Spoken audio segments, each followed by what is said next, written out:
Hello everyone, wings of education YouTube ಚಾನಲ್ಗೆ ಸ್ವಾಗತ.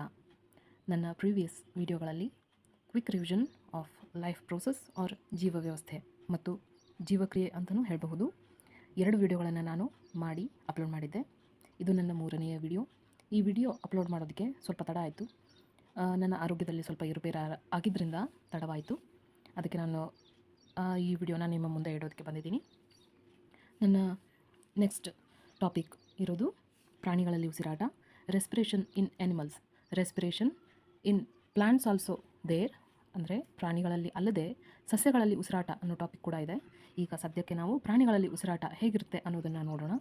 Topics ಏನು ಇದರಲ್ಲಿ ಅಂತಂದರೆ ಏರೋಬಿಕ್ ರೆಸ್ಪಿರೇಷನ್ ಆ್ಯಂಡ್ ಆ್ಯನ್ಏರೋಬಿಕ್ ರೆಸ್ಪಿರೇಷನ್ ನೋಡೋಕ್ಕೆ ಸಿಗುತ್ತೆ. ಏರೋಬಿಕ್ ರೆಸ್ಪಿರೇಷನ್ ಅಂದರೆ ಆಕ್ಸಿಜನ್ನ ಉಪಸ್ಥಿತಿಯಲ್ಲಿ, ಕನ್ನಡ ಮೀಡಿಯಮ್ದವರು, ಆಕ್ಸಿಜನ್ನ ಉಪಸ್ಥಿತಿಯಲ್ಲಿ ಉಸಿರಾಟ. ಆ್ಯನ್ಏರೋಬಿಕ್ ರೆಸ್ಪಿರೇಷನ್ ಅಂದರೆ ಆಕ್ಸಿಜನ್ನ ಅನುಪಸ್ಥಿತಿಯಲ್ಲಿ ಉಸಿರಾಟ. ಹಾಗಂದರೆ ಆಕ್ಸಿಜನ್ ಉಪಸ್ಥಿತಿ ಅಂತಂದರೆ ಆಕ್ಸಿಜನ್ನ ಬಳಸ್ಕೊಂಡು ಉಸಿರಾಟ, ಆಕ್ಸಿಜನ್ನ ಅನುಪಸ್ಥಿತಿ ಅಂದರೆ ಆಕ್ಸಿಜನ್ ಇಲ್ಲದೆ ಉಸಿರಾಟ ಪ್ರಕ್ರಿಯೆ ನಡೆಸುವಂಥದ್ದು.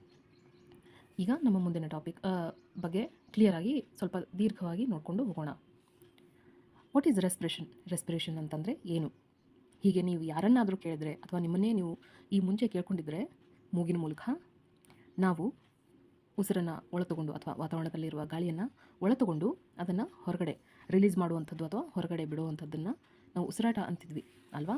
ಈಗ ಸೈನ್ಸ್ ಪ್ರಕಾರ ನೋಡೋಕೆ ಹೋದರೆ, ಪುಸ್ತಕದ ಭಾಷೆ ಪ್ರಕಾರ ನೋಡೋಕೆ ಹೋದರೆ the answer will be it is a process. Respiration is a process that break down of glucose molecules as a energy source. ಕನ್ನಡದಲ್ಲಿ ಉಸಿರಾಟ ಅಂದರೆ ಶಕ್ತಿಯ ಮೂಲವಾಗಿ ಗ್ಲೂಕೋಸ್ ಅನ್ನು ವಿಭಜಿಸುವ ಕ್ರಿಯೆ. ಎಲ್ಲಿ ನಡೆಯುತ್ತಿದ್ದು? ಶ್ವಾಸಕೋಶದ ಮೂಲಕ ನಾವು ಗಾಳಿಯನ್ನು ತಗೋಬಹುದು, ಬಟ್ ಇದು ನಡೆಯೋದು ನಮ್ಮ ಜೀವಕೋಶಗಳಲ್ಲಿ. ಇದನ್ನು ಇನ್ನೊಂದು ಸ್ವಲ್ಪ ಡೀಟೇಲ್ ಆಗಿ ನೋಡೋದಾದರೆ ಆ್ಯನ್ಏರೋಬಿಕ್ ರೆಸ್ಪಿರೇಷನ್ ಬಗ್ಗೆ ಮಾತಾಡಿದೆ. ಆ್ಯನ್ಏರೋಬಿಕ್ ರೆಸ್ಪಿರೇಷನ್ ಅಂದರೆ ಆಕ್ಸಿಜನ್ನ ಅನುಪಸ್ಥಿತಿಯಲ್ಲಿ ಉಸಿರಾಟ. ಆಕ್ಸಿಜನ್ ಕಂಪ್ಲೀಟಾಗಿ ಆಕ್ಸಿಜನ್ ಇರೋದೇ ಇಲ್ಲ. ಇಲ್ಲಿ ನಾವು ಈಸ್ಟ್ ಮತ್ತು ಬ್ಯಾಕ್ಟೀರಿಯಾನ ನಾವು ಎಕ್ಸಾಂಪಲ್ ಆಗಿ ತೊಗೋಬಹುದು. ಇನ್ನೂ ಒಂದು ಎಕ್ಸೆಪ್ಷನ್ ಕಂಡೀಷನ್ ಇದೆ, ಅಂದರೆ ಕೆಲವು ರೇರ್ ಕಂಡೀಷನ್ಗಳಲ್ಲಿ, ಅಂದರೆ ಆಕ್ಸಿಜನ್ನ ಕೊರತೆ ಇದ್ದಾಗ ಹ್ಯೂಮನ್ ಅಥವಾ ಬೇರೆ ಹೈಯರ್ ಆ್ಯನಿಮಲ್ಸ್ಗಳಲ್ಲಿ ನಾವು ಆ್ಯನ್ಏರೋಬಿಕ್ ರೆಸ್ಪಿರೇಷನ್ನ ನೋಡಬಹುದು.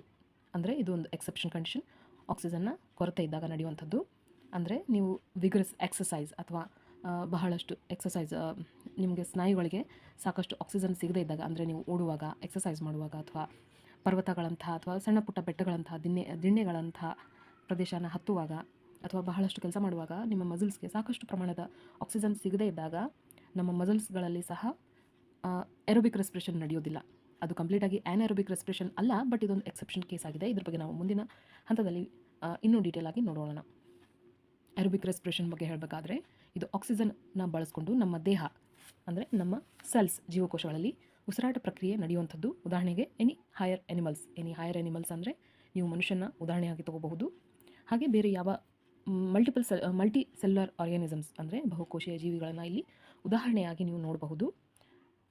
ಈಗ ಜೀವಕ್ರಿಯೆಗಳು, ಇಲ್ಲಿ ನಾವು ಉಸಿರಾಟ ಪ್ರಕ್ರಿಯೆ ನಾನು ಹೇಳಿದೆ ಸೆಲ್ಗಳಲ್ಲಿ ನಡೆಯುವಂಥದ್ದು, ಜೀವಕೋಶಗಳಲ್ಲಿ ನಡೆಯುವಂಥದ್ದು ಅಂತ ಇಲ್ಲಿ ನೀವು ನೋಡಬಹುದು. ಗ್ಲೂಕೋಸ್ ಇದೇನಿದೆಯಲ್ಲ, ಗ್ಲೂಕೋಸ್ ಅನ್ನೋದು, ಗ್ಲೂಕೋಸ್ ಇಲ್ಲೇನು ತೋರಿಸ್ತಾ ಇದೀವಲ್ಲ, ಗ್ಲೂಕೋಸ್ ಇದೊಂದು 6 ಕಾರ್ಬನ್ನ ಅಣುವಾಗಿದೆ. 6 ಕಾರ್ಬನ್ ಅಂದರೆ C6H12O6. ಗ್ಲೂಕೋಸ್ ನೆನಪಿದೆಯಲ್ವಾ? ಇದು ಗ್ಲೂಕೋಸ್ ಇರುವಂಥದ್ದು ಮಾಲಿಕ್ಯೂಲ್ನ, ನಾನು ಆಗಲೇ ಹೇಳಿದೆ ಗ್ಲೂಕೋಸ್ನ ವಿಭಜಿಸುವ ಕ್ರಿಯೆ ಇದು ನಡೆಯುವಂಥದ್ದು ಕೋಶದ್ರವ್ಯದಲ್ಲಿ. ನೆನಪಿಡಿ, ಕೋಶದ್ರವ್ಯ ಅಂತಂದರೆ ಇಂಗ್ಲೀಷ್ನವರು ಸೈಟೋಪ್ಲಾಸಮ್ ಅಂತ ಕಲ್ತಿರ್ತೀರಿ, ನೆನಪಿದೆ ಅಲ್ವಾ? 6 ಕಾರ್ಬನ್ನ ಗ್ಲೂಕೋಸನ್ನು 3 ಕಾರ್ಬನ್ ಅಣುವಾಗಿರುವಂತಹ ಪೈರುವೇಟ್ ಅಂದರೆ 3 ಕಾರ್ಬನ್ ಅಂಥದ್ದು, 2 ಪೈರುವೇಟ್ ನಮಗಿಲ್ಲಿ ಸಿಗುತ್ತೆ. 6 ಕಾರ್ಬನ್ ಕಾಂಪೌಂಡ್ ಇರುವಂತಹ ಗ್ಲೂಕೋಸ್ ಡಿವೈಡ್ ಆಗಿ 3 ಕಾರ್ಬನ್ನ 2 ಪೈರುವೇಟ್ಗಳು ಸಿಗ್ತದೆ. ಅದ್ರ ಜೊತೆ ಅಲ್ಪ ಪ್ರಮಾಣದ ಶಕ್ತಿ ಕೂಡ ನಮಗೆ ನೋಡೋಕೆ ಸಿಗುತ್ತೆ. ಓಕೆ, ಈಗ ಪೈರುವೇಟ್ ಮತ್ತು ಎನರ್ಜಿ. ಪೈರುವೇಟ್ ಇದು ಡಿವೈಡ್ ಆಗಿದ್ದು, ಗ್ಲೂಕೋಸ್ ಇದ್ದದ್ದು ಪೈರುವೇಟ್ ಆಗಿ ಡಿವೈಡ್ ಆಗಿದ್ದು ಕೋಶದ್ರವ್ಯದಲ್ಲಿ. ಇದರ ಮುಂದೆ ನಾವು ನೋಡೋಕ್ಕೆ ಹೋದರೆ ಇಲ್ಲಿ ನಾನು ಹೇಳಿದೆ ಆಕ್ಸಿಜನ್ನ ಅನುಪಸ್ಥಿತಿ, ಆಕ್ಸಿಜನ್ನ ಉಪಸ್ಥಿತಿ ಮತ್ತು ಆಕ್ಸಿಜನ್ ಕೊರತೆ ಅನ್ನೋ 3 ಕಂಡೀಷನ್ ಬಗ್ಗೆ ನಾನು ನಿಮ್ಗೆ ಹೇಳಿದೆ. ಫಸ್ಟ್ ಆಫ್ ಆಲ್ ನಾವು ನೋಡೋಕೆ ಹೋಗೋದಾದರೆ ಆಕ್ಸಿಜನ್ನ ಉಪಸ್ಥಿತಿ ಬಗ್ಗೆ ನೋಡೋಣ. ಓಕೆ, ಆಕ್ಸಿಜನ್ ಉಪಸ್ಥಿತಿಗೆ ಇಲ್ಲಿ ನಮಗೆ ಈಸ್ಟ್ ಅನ್ನೋದನ್ನು ಉದಾಹರಣೆಯಾಗಿ ಕೊಟ್ಟಿದ್ದಾರೆ. ಈಸ್ಟ್ ಇದೇನು ಮಾಡುತ್ತೆ ಅಂತಂದರೆ ಪೈರುವೇಟ್ನ, ಓಕೆ, 3 ಕಾರ್ಬನ್ನ ಅಣುವಾಗಿರುವಂತಹ ಪೈರುವೇಟ್ನ 2 ಕಾರ್ಬನ್ ಅಣುವಾಗಿರುವಂಥ ಎಥನಾಲ್ ಮತ್ತು 1 ಕಾರ್ಬನ್ ಡೈಆಕ್ಸೈಡ್ ಪ್ರೊಡ್ಯೂಸ್ ಮಾಡಿ, ಅಂದರೆ 3 ಕಾರ್ಬನಲ್ಲಿ ಬ್ಯಾಲೆನ್ಸ್ ಆಯ್ತಲ್ವಾ, ಅದ್ರ ಜೊತೆ ಅಲ್ಪ ಪ್ರಮಾಣದ ಶಕ್ತಿ ಕೂಡ ಇಲ್ಲಿ ಪ್ರೊಡ್ಯೂಸ್ ಆಗುತ್ತೆ, ನೆನಪಿರಲಿ. ಓಕೆ, ಅಲ್ಪ ಪ್ರಮಾಣದ ಶಕ್ತಿ ಕೂಡ ಇಲ್ಲಿ ಪ್ರೊಡ್ಯೂಸ್ ಆಗುತ್ತೆ. ಈಗ ಆಕ್ಸಿಜನ್ನ ಕೊರತೆ ಬಗ್ಗೆ ನೋಡೋದಾದರೆ, ಆಕ್ಸಿಜನ್ ಕೊರತೆ ಎಲ್ಲಿ ಕಂಡು ಬರುತ್ತೆ ಅಂದರೆ, ಸಾಮಾನ್ಯವಾಗಿ ನಮ್ಮ ದೇಹದಲ್ಲಿ ಆಕ್ಸಿಜನ್ನ ಉಪಸ್ಥಿತಿಯಲ್ಲಿ ಉಸಿರಾಟ ನಡೆಯುವಂಥದ್ದು ಸೆಲ್ಗಳಲ್ಲಿ. ಬಟ್ ಆಕ್ಸಿಜನ್ ಕೊರತೆ ಇದ್ದಾಗ ನಮ್ಮ ದೇಹ ಒಂದು ಮಾರ್ಪಾಡು ಮಾಡ್ಕೊಂಡಿರುತ್ತೆ.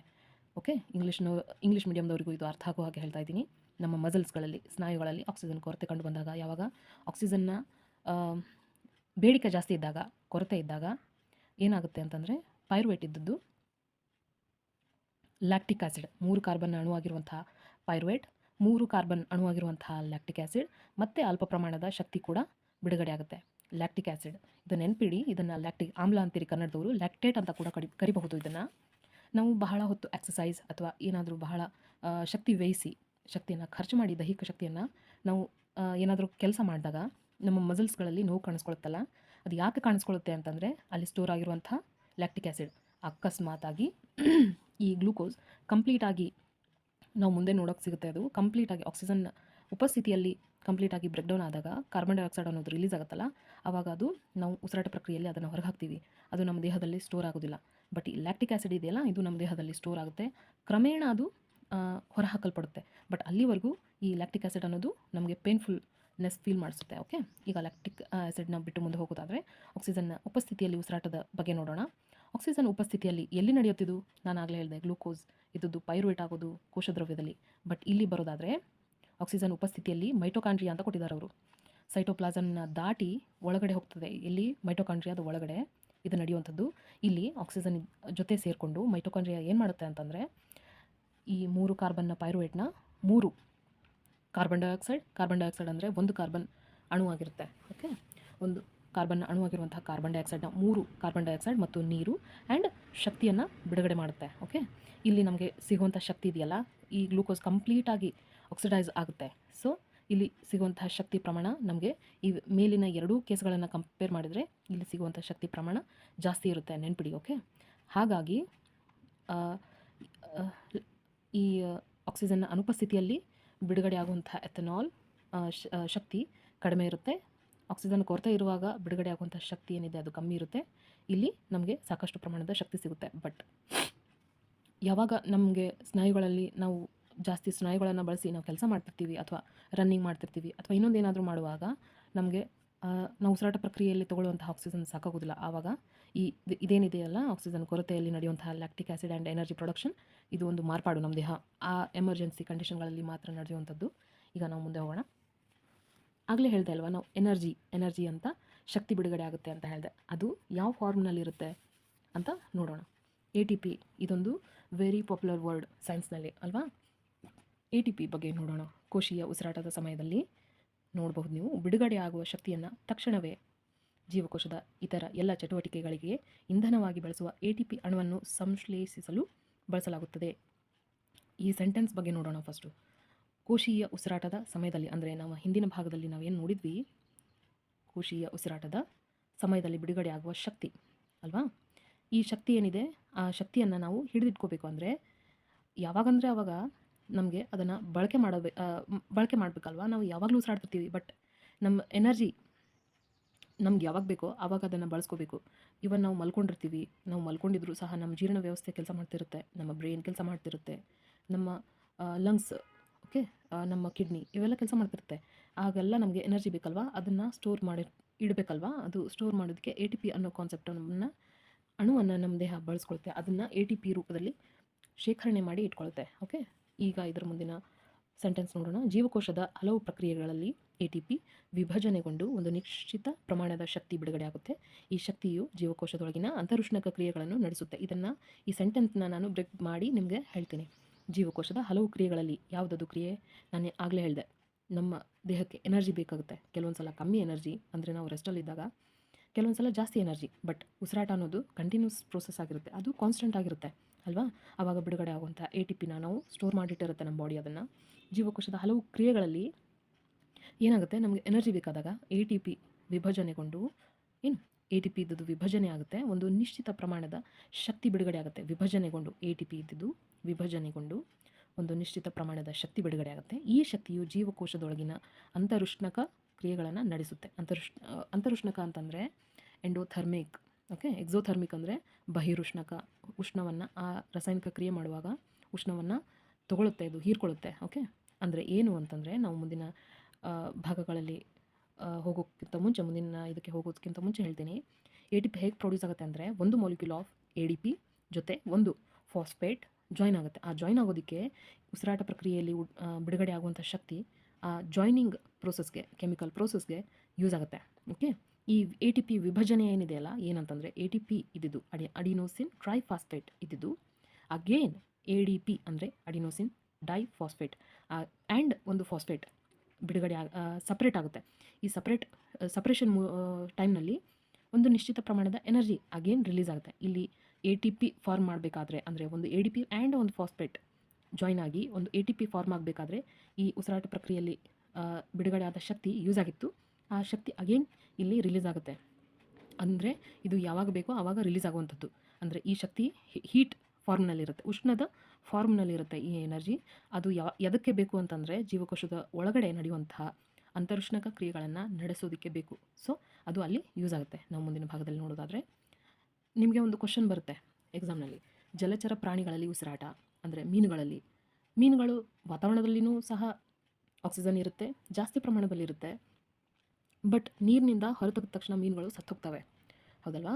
ನೀರಿನಲ್ಲಿ ಆಕ್ಸಿಜನ್ ಮೀನುಗಳು ಹೇಗೆ ಉಸಿರಾಡ್ತವೆ ಅನ್ನೋದ್ರ ಬಗ್ಗೆ ನಿಮಗೊಂದು ಕ್ವಶನ್ ಬೀಳುತ್ತೆ ಅಲ್ವಾ? ಅದ್ರ ಬಗ್ಗೆ ಒಂದು ಸ್ವಲ್ಪ ಕಣ್ಣಾಡಿಸ್ಕೊಂಡು ಬರೋಣ. ಈ ಸೆಂಟೆನ್ಸನ್ನು ಓದೋಕ್ಕೆ ಟ್ರೈ ಮಾಡಿ. ಪ್ರಾಣಿಗಳು ಪರಿಸರದಿಂದ ಆಕ್ಸಿಜನ್ ಪಡೆಯಲು ಮತ್ತು ಉತ್ಪತ್ತಿಯಾದ ಕಾರ್ಬನ್ ಡೈಆಕ್ಸೈಡ್ ಅನ್ನು ನೆಲವಾಸಿ ಪ್ರಾಣಿಗಳು ವಾತಾವರಣದಲ್ಲಿ ಹೊರಹಾಕಲು ವಿಭಿನ್ನ ಅಂಗಗಳನ್ನು ಅಭಿವೃದ್ಧಿಪಡಿಸಿಕೊಂಡಿವೆ. ಏನು ಹಾಗಂದರೆ ಅಂತಂದರೆ, ನಾವು ಮನುಷ್ಯರು ಲಂಗ್ಸ್ ಇರುತ್ತೆ, ಹಲವು ಪ್ರಾಣಿಗಳಲ್ಲಿ ಕೂಡ ಲಂಗ್ಸ್ ಇದೆ. ಮೀನುಗಳಿಗೆ ಕಿವಿರುಗಳಂತ ಇರುತ್ತೆ, ಕಪ್ಪೆ ಅಂತಂದರೆ ಉಭಯವಾಸಿಗಳಿಗೆ ಚರ್ಮದ ಮೂಲಕ ಉಸಿರಾಡ್ತವೆ ಅಲ್ವಾ? ಹಾಗೆ ಅದ್ರ ಬಗ್ಗೆ ಅವ್ರು ಮಾತಾಡ್ತಾ ಇರೋದು. ಅಂಗಗಳನ್ನು ನಮ್ಮ ದೇಹ ಅಭಿವೃದ್ಧಿ ಮಾಡಿಕೊಂಡಿದೆ ಅಲ್ವಾ?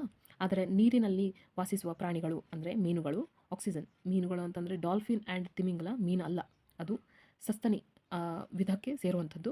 ಆದರೂ ಸಹ ಆ ಪ್ರಾಣಿಗಳು ಆಕ್ಸಿಜನ್ನು ಬಳಸ್ಕೊಳ್ತವೆ. ಹೇಗೆ? ಗಾಳಿಯಲ್ಲಿರುವ ಆಕ್ಸಿಜನ್ ಪ್ರಮಾಣಕ್ಕೆ ಹೋಲಿಸಿದರೆ ನೀರಿನಲ್ಲಿ ಕರಗಿರುವ ಆಕ್ಸಿಜನ್ ಪ್ರಮಾಣ ಸಾಕಷ್ಟು ಕಡಿಮೆ ಇರುವುದರಿಂದ ಜಲಚರ ಪ್ರಾಣಿಗಳು ಉಸಿರಾಟದ ದರವು ನೆಲ ಜೀವಿಗಳಲ್ಲಿ ಕಂಡುಬರುವುದಕ್ಕಿಂತ ಸಾಕಷ್ಟು ವೇಗವಾಗಿರುತ್ತೆ. ಅಂದರೆ ನಾವು ಹ್ಯೂಮನ್ ಬೀಯಿಂಗ್ಸ್, ನಾವು ಮನುಷ್ಯರನ್ನು ಕಂಪೇರ್ ಮಾಡಿದರೆ ಒಂದು ನಿಮಿಷಕ್ಕೆ 16ರಿಂದ 18 ಸಲ ಸಾಮಾನ್ಯವಾಗಿ, ಮತ್ತು ಒಬ್ಬ ಆರೋಗ್ಯಕರ ವ್ಯಕ್ತಿ ಒಂದು ನಿಮಿಷಕ್ಕೆ 16ರಿಂದ 18 ಸಲ ಉಸಿರಾಡ್ತದೆ. ಬಟ್ ಮೀನುಗಳು ಕಂಪೇರ್ ಮಾಡಿದರೆ ಜಾಸ್ತಿ, ಅಂದರೆ ಎಕ್ಸ್ಟ್ರೀಮ್ಲಿ 50, 60, 70 ಟೈಮ್ಸ್ ಪರ್ ಮಿನಿಟ್ ಅಂತ ತೊಗೋಬೋದು, ಅಥವಾ 20, 30 ಅಂದರೆ ಬೇಸ್ಡ್ ಆನ್ ದೇರ್ ಬಾಡಿ, ಅದರ ದೇಹದ ಮೇಲೆ ಆ ನಂಬರ್ ಡಿಪೆಂಡ್ ಆಗುತ್ತೆ. ಎಲ್ಲ ಮೀನುಗಳಿಗೆ ಸೇಮ್ ಇರೋದಿಲ್ಲ ಈ ನಂಬರ್. ಈ ಉಸಿರಾಟ ದರ ಅಂದರೆ ಒಂದು ನಿಮಿಷಕ್ಕೆ ಉಸಿರಾಟದ ದರ, ಇದರ ಮೀನಿಂಗ್ ಏನಂದರೆ ಒಂದು ನಿಮಿಷಕ್ಕೆ ಎಷ್ಟು ಸಲ ಉಸಿರಾಡ್ತವೆ ಅನ್ನೋದು ನಂಬರ್ ಏನಿದೆ ಅದು ನೆಲದ ಮೇಲೆ ವಾಸಿಸುವಂತಹ ಜೀವಿಗಳನ್ನ ಕಂಪೇರ್ ಮಾಡಿದರೆ ಬಹಳ ದೊಡ್ಡದು. ಹೌದು, ಗೊತ್ತಾಯ್ತಾ? ಸಾಕಷ್ಟು ವೇಗವಾಗಿರುತ್ತೆ. ಮೀನುಗಳು ತಮ್ಮ ಬಾಯಿಯ ಮೂಲಕ ನೀರನ್ನು ಒಳ ತೆಗೆದುಕೊಂಡು ಕಿವಿರುಗಳ ಕಡೆಗೆ ಬಲವಾಗಿ ತಳ್ಳಿಕೊಳ್ಳುತ್ತವೆ. ಅಲ್ಲಿ ಕರಗಿರುವ ಆಕ್ಸಿಜನ್ ರಕ್ತದಿಂದ ಪಡೆದುಕೊಳ್ಳಲಾಗುತ್ತದೆ. ಏನು ಅಂದರೆ, ನೀರಲ್ಲಿ ಇರುವಂಥ ಆಕ್ಸಿಜನ್ನು ರಕ್ತಕ್ಕೆ ಟ್ರಾನ್ಸ್ಫರ್ ಆಗುವಂಥದ್ದು. ನೀರೊಳಗೆ ಕರಗಿರುವಂತಹ ಆಕ್ಸಿಜನ್ನು ರಕ್ತಕ್ಕೆ ಟ್ರಾನ್ಸ್ಫರ್ ಆಗುತ್ತೆ ಯಾವಾಗ? ಬಾಯಿಯ ಮೂಲಕ ಮೀನುಗಳು ನೀರನ್ನು ಒಳ ತೆಗೆದುಕೊಂಡು ಕಿವಿರುಗಳ ಕಡೆಗೆ ಬಲವಾಗಿ ಒತ್ತಿಕೊಳ್ಳುತ್ತೆ. ಬಲವಾಗಿ ಒತ್ತಿದಾಗ ಅಲ್ಲೊಂದು ಪ್ರೆಷರ್ ಕ್ರಿಯೇಟ್ ಆಗಿ ಆ ನೀರಲ್ಲಿರುವಂಥ ಆಕ್ಸಿಜನ್ ಮೀನುಗಳ ರಕ್ತಕ್ಕೆ ಸೇರಿಕೊಳ್ಳುತ್ತೆ. ಹೀಗಾಗಿ ಅವು ಆಕ್ಸಿಜನ್ನ ಪಡೆದುಕೊಳ್ಳುತ್ತೆ. ಇಲ್ಲೊಂದು ವಿಡಿಯೋ ಇದೆ, ನೋಡ್ಕೊಂಡು ಬರೋಣ. ಈ ವಿಡಿಯೋ ನಾವು ಮಾನವನಲ್ಲಿ ಉಸಿರಾಟಕ್ಕೆ ಪ್ರಕ್ರಿಯೆಗೆ ಸಂಬಂಧಪಟ್ಟ ಹಾಗಾಗಿರುತ್ತೆ. ನೀವಿಲ್ಲಿ ನೋಡಬಹುದು ನೇಸಲ್ ಕ್ಯಾವಿಟಿ, ನೇಸೋಫ್ಯಾರಿಂಗ್ಸ್ ಅಂತ ಇದೆ. Nasal cavity, nasopharynx, nostrils. Okay, ಇದಾದಮೇಲೆ air enters the body through the nostrils. Nostrils ಅಂದರೆ ಏನು ಅಂತ ಗೊತ್ತಾಯ್ತಾ? ಮೂಗಿನ ಹೊರಳೆ ಅಂತೀವಿ ಕನ್ನಡದಲ್ಲಿ. nasal cavity opens into the nasopharynx. ನೇಸೋಫ್ಯಾರಿಂಗ್ಸ್ ಅಂದರೆ, ಫ್ಯಾರಿಂಗ್ಸ್ ಅನ್ನೋದೊಂದು ಕಾಮನ್ ಪ್ಯಾಸೇಜ್, ಅಂದರೆ ನಮ್ಮ ಅನ್ನನಾಳ ಮತ್ತು ಶ್ವಾಸನಾಳಕ್ಕೆ ಎರಡಕ್ಕೂ ಸೇರಿ ಒಂದು ಕಾಮನ್ ಪ್ಯಾಸೇಜ್ ಇದೆ ನಮ್ಮ ಗಂಟಲಲ್ಲಿ, ಅದನ್ನು ಫ್ಯಾರಿಂಗ್ಸ್ ಅಂತೀವಿ. ಆ ಫ್ಯಾರಿಂಗ್ಸ್ ಯಾವುದು ಶ್ವಾಸನಾಳಕ್ಕೆ ಓಪನ್ ಆಗುತ್ತಲ್ಲ, ಆ ಪಾರ್ಟ್ನ ನಾವು ನೇಸೋಫ್ಯಾರಿಂಗ್ಸ್ ಅಂತೀವಿ. ಆ ಫ್ಯಾರಿಂಗ್ಸ್ ಯಾವುದು ನಮ್ಮ ಅನ್ನನಾಳಕ್ಕೆ ಕನೆಕ್ಟ್ ಆಗುತ್ತೆ ಅದನ್ನು ಓರೋಫ್ಯಾರಿಂಗ್ಸ್ ಅಂತೀವಿ. ಓಕೆ, ನೇಸೋಫ್ಯಾರಿಂಗ್ಸ್ ಬಗ್ಗೆ ಮಾತಾಡ್ತಿದ್ದಾರೆ ಅವರು. ಈಗ ಮೂಗಿನ ನಾಸ್ಟ್ರಿಲ್ ಮೂಲಕ ಬಂದಂತಹ ಏರ್, ಗಾಳಿ ಏನಿದೆ ಅದು ನೇಸೋಫ್ಯಾರಿಂಗ್ಸ್ ಸೇರಿಕೊಂಡು ಮುಂದೆ ಹೋಗ್ತಿದೆ. ಇಲ್ಲಿ ನಾವು ನೋಡ್ಬೋದು ವಿಂಡ್ ಪೈಪ್ನ. The glottis lies between the vocal cords in the larynx. Pharynx ಮುಂದೆ ಕಂಟಿನ್ಯೂ ಆಗ್ತಾ ಆಗ್ತಾ ಲ್ಯಾರಿಂಗ್ಸ್ ಆಗುತ್ತೆ. ಲ್ಯಾರಿಂಗ್ಸ್ ಅನ್ನೋದು ಕಂಪ್ಲೀಟ್ಲಿ ವಿಂಡ್ ಪೈಪ್, ಅಂದರೆ ನಾವು ಶ್ವಾಸನಾಳ ಅಂತೀವಲ್ಲ ಅದಕ್ಕೆ ಕನೆಕ್ಟ್ ಆಗುವಂಥದ್ದು. ಓಕಲ್ ಕಾರ್ಡ್ಸ್, ಲ್ಯಾರಿಂಗ್ಸ್, ಲ್ಯಾರಿಂಗ್ಸ್ ಇದೇನು ಕಾಣ್ತಾ ಇದೆಯಲ್ಲ ವೈಟ್ ಕಲರ್. ಓಕೆ, ಇಲ್ಲಿ ನೀವು epiglottis, food pipe, wind pipe ಅಂತ ನೋಡ್ಬೋದು. ಇಲ್ಲಿ ನಾವು ಮೇಲ್ಗಡೆ ನೋಡ್ತಾ ಇರೋದು ಫ್ಯಾರಿಂಗ್ಸ್ ಕೆಳಗಡೆ ಬರ್ತಾ ಬರ್ತಾ ಸಪ್ರೇಟ್ ಆಗ್ತಾ ಇರೋದು ಫುಡ್ ಪೈಪ್, ಇದು ಅನ್ನನಾಳ. ಇದು ವಿಂಡ್ ಪೈಪ್ ಅಂದರೆ ಶ್ವಾಸನಾಳ. ಎಪಿಗ್ಲಾಟಿಸ್ ಅನ್ನೋದೊಂದು ಪಾರ್ಟ್ ಇದೆ. ಎಪಿಗ್ಲಾಟಿಸ್ ಏನು ಕೆಲಸ ಮಾಡುತ್ತೆ ಅಂತಂದರೆ, ನಮ್ಮ ಫುಡ್ ಏನು ಎಂಟರ್ ಆಗುತ್ತೆ ನಮ್ಮ ಬಾಡಿನ, ಅದು ಶ್ವಾಸನಾಳನ ಪ್ರವೇಶಿಸಿದ ಹಾಗೆ ತಡೆಯುವಂಥದ್ದು. ಈಗ ನೋಡಿ ನೀವು, ಫುಡ್ ಏನು ಬರ್ತಾ ಇದೆ ಅದು ಶ್ವಾಸನಾಳವನ್ನು ಪ್ರವೇಶಿಸಿದ ಹಾಗೆ ಅದು ಮುಚ್ಕೊಂಡು ಅದನ್ನು ಅನ್ನನಾಳಕ್ಕೆ ತಳ್ಳುತ್ತೆ. ಹಾಗಾಗಿ ನಾವೇನು ತಿಂತೀವಿ ಆ ಫುಡ್ಡು ಅದು ಅನ್ನನಾಳಕ್ಕೆ ಹೋಗುತ್ತೆ, ಶ್ವಾಸನಾಳಕ್ಕೆ ತಪ್ಪಿ ಕೂಡ ಬರೋದಿಲ್ಲ. ಅಕಸ್ಮಾತ್ ಹಾಗೇನಾದರೂ ಬಂದರೆ ನಮಗೆ ಚೋಕಿಂಗ್ ಅಂತ ಆಗುತ್ತೆ ಗೊತ್ತಾ.